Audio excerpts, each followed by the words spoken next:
Next I'm going to review my Apex 37 longboard. Some quick specs. It's 37 inches long from tip to tip. It's 8 3/4 inches wide from edge to edge. Has about 25 inches of foot space until your feet are kind of over your trucks. It has multiple holes drilled in the deck, so you can set them farther apart or closer. It comes stock closer together. I moved mine out, obviously.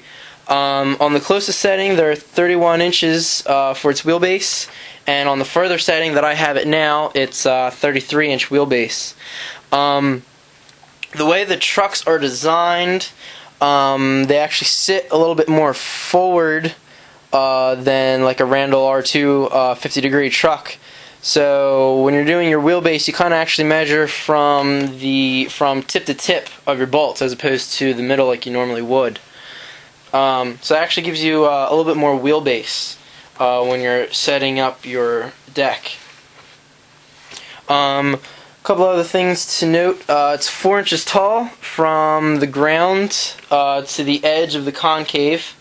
So like I said, it's pretty low, and it's lower when you're standing on it because of the flex.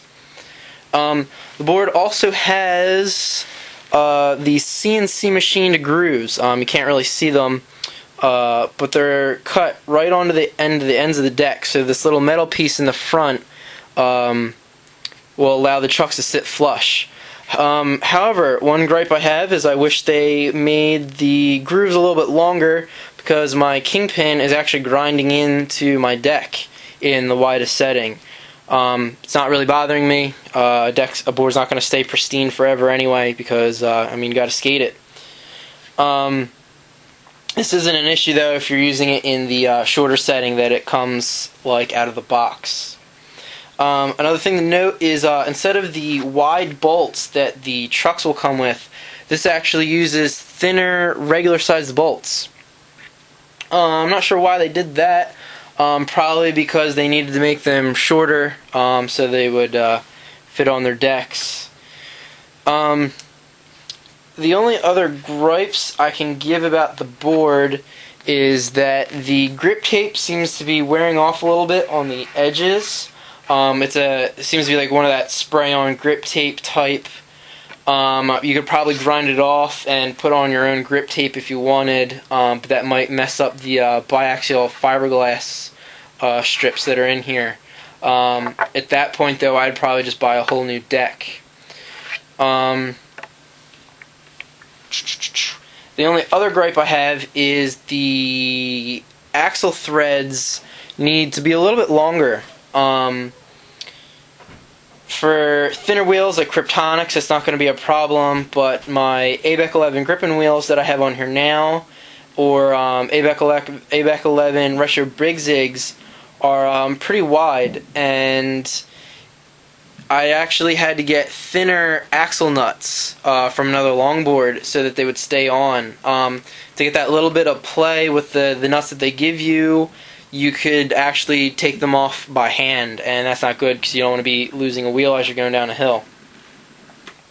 The board's flex is pretty good. They have two flex patterns. They have a weaker one that's like up to 100 pounds, and then they have their stiffer one. I'm about 150 pounds, and I'm about 5'10 or so, and it's pretty decent flex for me. It's not real flexy, like you're not going to bottom it out real easy. But you can feel it when you're going into a curve. It really does help the carve. It helps pop you back out and send you into your next carve. The way they react is it's quite a bit different than a longboard with Randall R2 50-degree trucks on them. It holds the center a little bit stiffer than a regular longboard would.